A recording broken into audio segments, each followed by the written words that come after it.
জয় শ্রীকৃষ্ণ। রাধে রাধে। আজকের বিষয় খুব সুন্দর বিষয়। সিঁদুর পরার কিছু নিয়ম আছে, সেই নিয়মগুলোর কথা বলবো।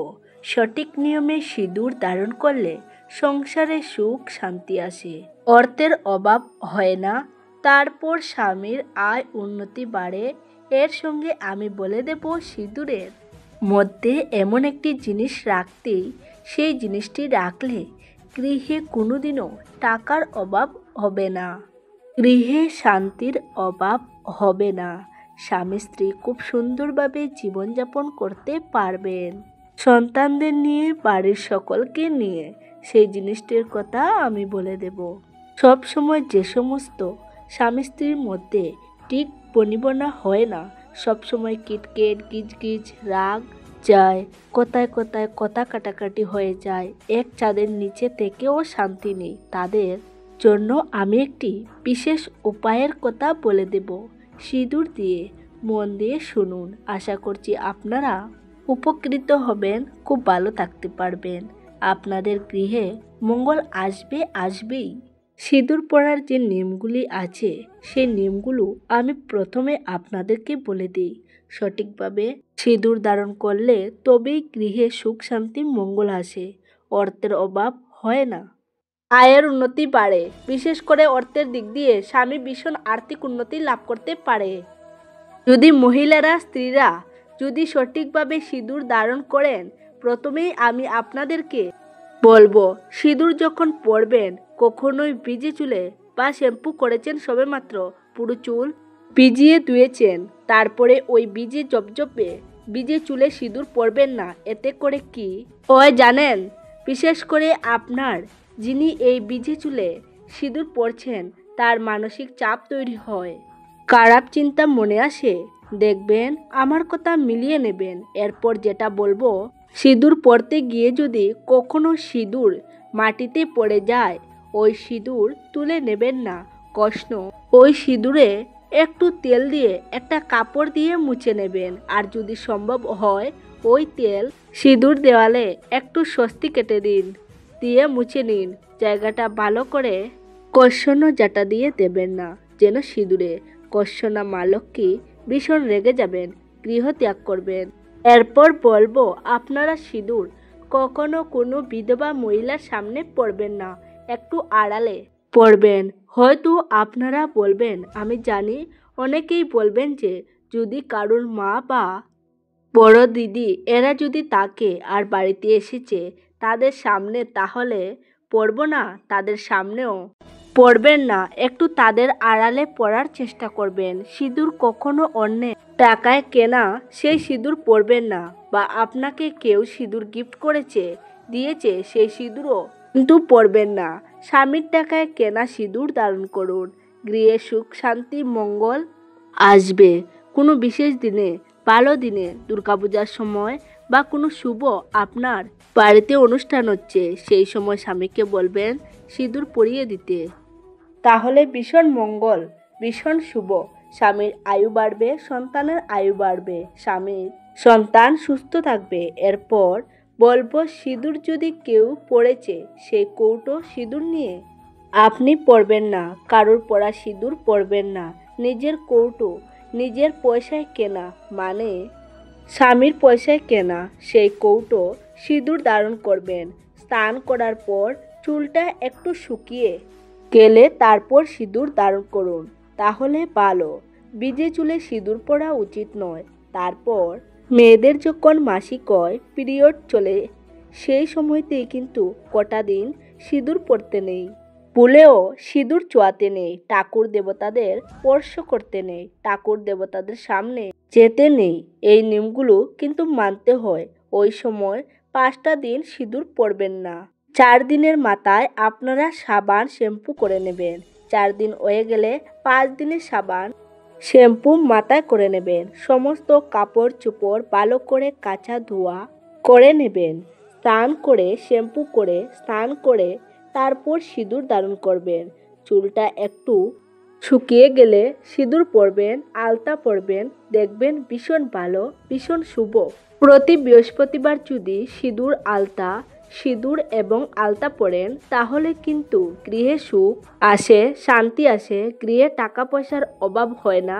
মা লক্ষ্মীর আশীর্বাদে প্রতি বৃহস্পতিবার মা লক্ষ্মীকেও সিঁদুর পরাতে হবে, মা লক্ষ্মীর গোটে সিঁদুর লাগাতে হবে, তবেই কিন্তু মা লক্ষ্মীর আশীর্বাদ পাওয়া যাবে। সিঁদুরের ব্যাপারে এই নিয়মগুলো কিন্তু মেনে চলতে হবে। বিজয়া দশমীর সময় যখন আপনারা সিঁদুর খেলতে যান, আপনার সিঁদুর কৌটো থেকে সিঁদুর নিয়ে সকলের মাথায় দেবেন।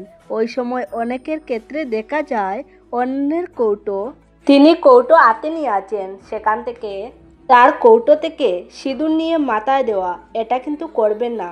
সকলের মাথায় যখন বিজয়া দশমীর সময় সিঁদুর খেলা হয়, সেই সময় এইটা কিন্তু মনে রাখবেন, নিজে সিঁদুর নিয়ে যাবেন, নিজের সিঁদুর কৌটো সিঁদুর নিয়ে যাবেন, নিয়ে গিয়ে প্রথমে মাকে দেবেন, মা দুর্গাকে দেবেন, তারপর আপনারা সকলে মিলে সিঁদুর খেলবেন। ওই সিঁদুর সকলে মিলে সকলের মাথায় দেবেন, কিন্তু নিজের কৌটো থেকে সিঁদুর নিয়ে সকলের মাথায় দেবেন। এটা করলে কিন্তু খুব ভালো। এরপর বলবো আপনাদেরকে স্মৃতি সবসময় মাঝখানে করতে হয়, সাইডে স্মৃতি করতে নেই।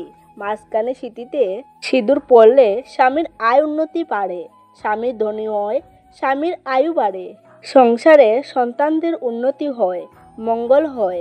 মাঝখানে সিঁদুর পরলে সিঁদুর কি থেকে তৈরি ওই জানেন নিশ্চয়ই আপনারা অনেকেই, তবুও আমি বলে দিচ্ছি, হলুদ, চুন, জাফরান এই জিনিসগুলো দিয়ে সিঁদুর তৈরি হয়। পারদ, এই চারটি জিনিস লাগে। হলুদ, চুন, জাফরান, পারদ, এই চারটি জিনিস দিয়ে সিঁদুর তৈরি হয়। এই চারটি জিনিসই খুব শুভ জিনিস।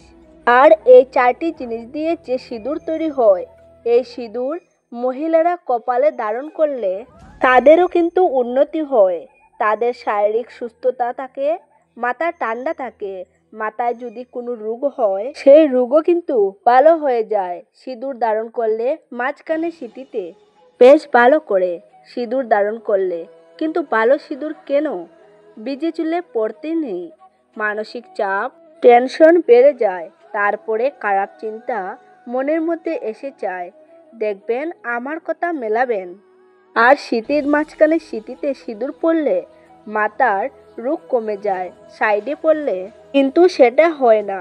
মাথা ঠান্ডাও থাকে ভীষণভাবে, আর মাথা ঠান্ডা থাকা তো প্রয়োজন অবশ্যই। তাই সিঁদুর সবসময় মাঝখানে স্মৃতি করে সিঁদুর করবেন। এরপর আমি আপনাদেরকে বলবো, সিঁদুর যখন আপনি পরেছেন, আপনার সামনে যদি কোনো স্ত্রী মানুষ থাকে, তার মাথাতেও কিন্তু সিঁদুর দেবেন। যদি আপনার থেকে বয়সে বড় হয়, মাথায় সিঁদুর দিয়ে প্রণাম করবেন তাকে, তাহলে মা লক্ষ্মীর আশীর্বাদ পাবেন। অবশ্যই কিন্তু করবেন।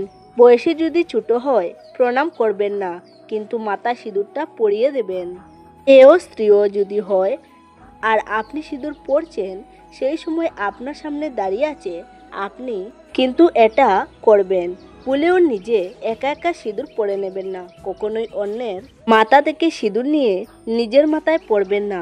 অনেক সময় দেখা যায় কি, কোনো পূজা মণ্ডপে অনেক মেয়েরা একসঙ্গে জড়ো হয়েছে, সেইখানে কারো মাথায় হয়তো সিঁদুর নেই, সে সিঁদুর পরতে ভুলে গেছে। হয়তো তখন আপনি দেখতে পেলেন আপনার কীরকম ভেতরটা কীরকম হয়ে উঠল। তখন আপনার মনে হলো যে নিজের কপাল থেকে সিঁদুর নিয়ে তার মাথায় লাগিয়ে দিই। এটা কিন্তু কখনো করবেন না, ভুলেও করবেন না, এটা করতে নেই। আর সিঁদুর কষানো পুড়িয়ে গেলে কখনো শেষ হয়ে গেছে বলবেন না, এটা বলতে নেই। সিঁদুর বাড়ন্ত, সিঁদুর সোজাসুজি সিঁদুর নিয়ে আসবে। স্বামীকে বলছেন হয়তো সিঁদুর আনবে, সিঁদুর শেষ হয়ে গেছে, এটা কিন্তু বলবেন না। স্বামী সিঁদুর এনে দেবে, এইভাবে বলবেন যে সিঁদুর একটা লাগতো, তখন তিনি ঠিক নিয়ে চলে আসবেন। বা নিজের সিঁদুর আপনি নিজে গিয়েও কিনে নিয়ে আসতে পারেন, সেটা হলেও ভালো। তো সিঁদুরের এই নিয়মগুলো আপনারা মানবেন। এরপর আমি আপনাদেরকে বলছিলাম যে কথাটা, যে স্বামী স্ত্রীর মধ্যে ঝগড়া ঝাঁটি অশান্তি হয়, একই ছাদের নিচে থাকতে পারছেন না, খুব অসুবিধা হচ্ছে, কিভাবে রেহাই পাওয়া যায়, অনেকেই হয়তো ভাবছেন সিঁদুর দিয়ে এই টুটকা করুন। প্রথমে আমি এই টুটকাটার কথা আপনাদেরকে বলে দিই। সিঁদুর একটা ছোট্ট কাগজে পুড়িয়া করে নেবেন আর কর্পূর নেবেন দুটো। আপনারা যে ঘরে শুন, যে বিছানায়, সেই বিছানার যেদিন এই কাজটা করবেন সেই বিছানার চাদর পাল্টে নেবেন। মানে বিছানার চাদর যেন কাঁচা পরিষ্কার পরিচ্ছন্ন হয়। নতুন চাদর পেতেছেন এরকম, মানে কাঁচা ধোয়া চাদর পাতবেন। বালিশের কভার কাঁচা ধোয়া বালিশের কভার নেবেন। পরিষ্কার পরিচ্ছন্ন বিছানা। ওই সিঁদুরের যে পুড়িয়া করে নিলেন, আপনি যে সিঁদুর পরেন সেই সিঁদুর থেকে সিঁদুর নিয়ে পুড়িয়া করে নেবেন। আর দুটো কর্পূর নিয়ে আসবেন। ওইটা করবেন কি, বালিশের নিচে রেখে দেবেন। আপনি যে বালিশে ঘুমান সেই বালিশের নিচে রেখে দেবেন। মানে আপনার যে বালিশটা রেখে দিলেন 1 সপ্তাহ পর কিন্তু এটা মানে রাখা চলবে না। ওই সিঁদুরটা কোনো প্রবাহিত জলে দিয়ে দেবেন অথবা গাছের গুঁড়াতেও দিতে পারেন। যাদের প্রবাহিত জলে দেওয়ার অসুবিধা তারা কি করবেন, তারা গাছের গুঁড়ায় দিয়ে দিতে পারেন। এখানে আপনারা আরও বলতে পারেন যে আমাদের ফ্ল্যাট বাড়ি, আমরা কোথায় কি পাবো, গাছ পাবো কোথায়? আপনাদের টব আছে, তো টবে গাছের গুঁড়ায় দিয়ে দেন, তাতে অসুবিধা নেই। এরপর আপনারা ওই যে কর্পূর দুটো যে ঘরে ঘুমাচ্ছেন ওই ঘরে কর্পূর দুটো জ্বালিয়ে দেবেন। আর এই জিনিসটা আপনারা বৃহস্পতিবার দিন থেকে শুরু করতে পারেন অথবা কোনো ভালো মানে যে কোনো পূর্ণিমার দিন থেকেও শুরু করতে পারেন। এই কাজটা করলে বেশি ভালো ফল হবে। আর কি, তো এই কাজটা করুন, দেখবেন অনেক ভালো থাকতে পারবেন। কিন্তু 1 সপ্তাহ ছাড়া সিঁদুর পাল্টাতে হবে। কর্পূরও 1 সপ্তাহ ছাড়া দুটো করে কাপড় নিয়ে এসে রাখতে হবে। আর কর্পূর দুটো জ্বালিয়ে দিতে হবে ঘরের মধ্যেই। এই ঘরের মধ্যেই এটা তো গেল। এবার যেটা বলছিলাম যে কি করলে আপনাদের অর্থের অভাব হবে না, অর্থ আসবে। গৃহে যারা ব্যবসা বাণিজ্য করেন, চাকরি বাকরি করেন, অনেক বেশি উন্নতি করতে পারবেন। তাদের স্বামীরা সংসারে সন্তানের উন্নতি করবে, পড়াশোনা করবে ভালোভাবে, সবকিছু সুন্দরভাবে সুষ্ঠুভাবে চলবে। সেটাও আমি বলছি আপনাদেরকে। 1 টাকার কয়েন নেবেন, একটা 1 টাকা যেটা নেবেন সেই 1 টাকার কয়েনের মধ্যে যেন ডান শীর্ষের ছবি আছে সেই রকম 1 টাকার কয়েন নেবেন। আর যদি রূপোর কয়েন থাকে রূপোর কয়েনও নিতে পারেন। রূপোর কয়েন অথবা 1 টাকার রূপোর কয়েন যদি না থাকে 1 টাকার কয়েন নিলেও চলবে। এটা কিন্তু আপনাদেরকে বৃহস্পতিবার দিন করতে হবে, কারণ বৃহস্পতিবার দিন প্রত্যেক ঘরেই মা লক্ষ্মীর পুজো হয়। বৃহস্পতিবার দিন করাটাই বেশি সুবিধাজনক। অন্য দিনে করতে পারেন আপনারা, কিন্তু সেই দিন লক্ষ্মী পুজো করতে হবে। তাই বলছি বৃহস্পতিবার দিনটাই করবেন।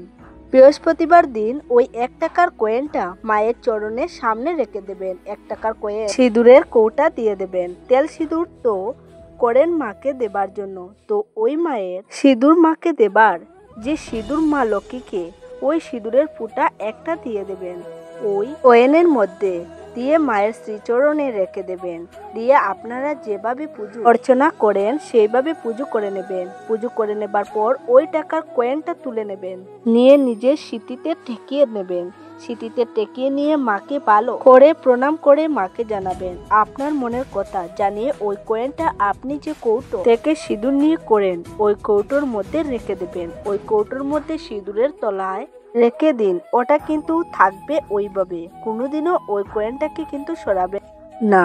যখন নতুন সিঁদুর কৌটা নিয়ে আসবেন ওই সিঁদুর কৌটো সিঁদুর ওই যে কয়েন আছে যে সিঁদুর কৌটার মধ্যে সেই তাতে সিঁদুর ঢেলে দিন। ঢেলে দিয়ে ওই সিঁদুর আপনারা পরুন সব সময়ের জন্য। এইটা করবেন, করলে কি হবে, ওই যে বললাম খুব মঙ্গল হবে। দেখবেন আমার কথা মিলিয়ে নেবেন। কিন্তু বৃহস্পতিবার দিন করবেন, আর না তো কোনো ভালো পূর্ণিমার দিন আপনারা করতে পারেন। মানে পূর্ণিমার দিনও করতে পারেন। মা লক্ষ্মীর পুজো করতে হবে, পুজো করে ওই টাকাটা আপনারা রাখবেন। ওইভাবে খুব ভালো হবে। সিঁদুর আপনারা তেল সিঁদুর করে, মানে তেল দিয়ে সিঁদুর গুলে নেবেন একটু। আপনি যে সিঁদুরটা পরেন সেই সিঁদুর তেল দিয়ে গুলে নেবেন। তেল দিয়ে গুলে নিয়ে যাদের সংসারে ভীষণ অশান্তি ঝামেলা হয়, একটু রাগারাগি হয়ে যায়, কথা কাটাকাটি হয়ে যায়, খাবারের চুলাচুরি হয়ে যায়, নানান রকম সমস্যা তৈরি হয়ে যায়, তারা এই কাজটা করবেন, ভীষণ উপকার পাবেন। আমার কথা মিলিয়ে নেবেন আপনারা। আপনার সঙ্গে হয়তো সবসময় ঝগড়াঝাটি হয়ে যাচ্ছে, সকলের রাগারাগি হয়ে যাচ্ছে, এই জিনিসগুলো দেখবেন একদম হবে না, খুব ভালো খেতে পারবেন। আপনি যে সিঁদুরটা পরেন সেই সিঁদুরটা থেকে একটু সিঁদুর নিয়ে নেবেন, একটা ছোট্ট পাত্রের মধ্যে বাটির মধ্যে সিঁদুর নিয়ে নেবেন, নিয়ে একটু তেল দিয়ে সিঁদুরটা গুলে নেবেন। সের তেল ওই সিঁদুর আপনার যে সদর দরজা আছে, যেখান দিয়ে আপনারা সকলের ঢোকা বেরোনা করেন, মেন যে দরজা আছে ওই দরজায় স্বস্তিক দেবেন। এই কাজটা আপনারা বৃহস্পতিবার দিন করতে পারেন।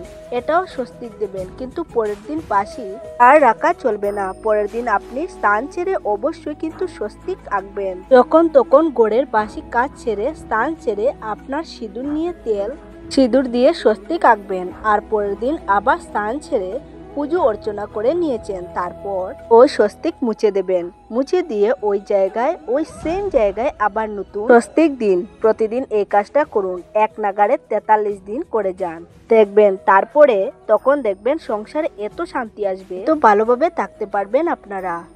না মনে হবে এটা প্রতিদিনই করি, অন্তত পক্ষে 43 দিন করে যান এক নাগাড়ে। প্রতিদিন কিন্তু মুছে দিতে হবে, আবার লাগাতে হবে। এটা কিন্তু মনে রাখতে হবে যে একদিন করে দিলাম আর করলাম না, ভুলে গেলাম, ভুলে গেলে কিন্তু চলবে না। আর একটা কথা, ওই আপনার পড়া সিঁদুর, ওই সিঁদুর দিয়েই কিন্তু করতে হবে, অন্য সিঁদুর নিলে কিন্তু চলবে না। পরে দেখুন আপনার দ্বারা সংসারে মঙ্গল আসবেই আসবে। তো বন্ধুরা, ভিডিওটি আজ এই পর্যন্ত। আপনাদের কেমন লেগেছে অবশ্যই কমেন্টে জানাবেন। সবাই ভালো থাকুন, সুস্থ থাকুন, দেখা হবে পরবর্তী ভিডিওতে। নমস্কার, ধন্যবাদ।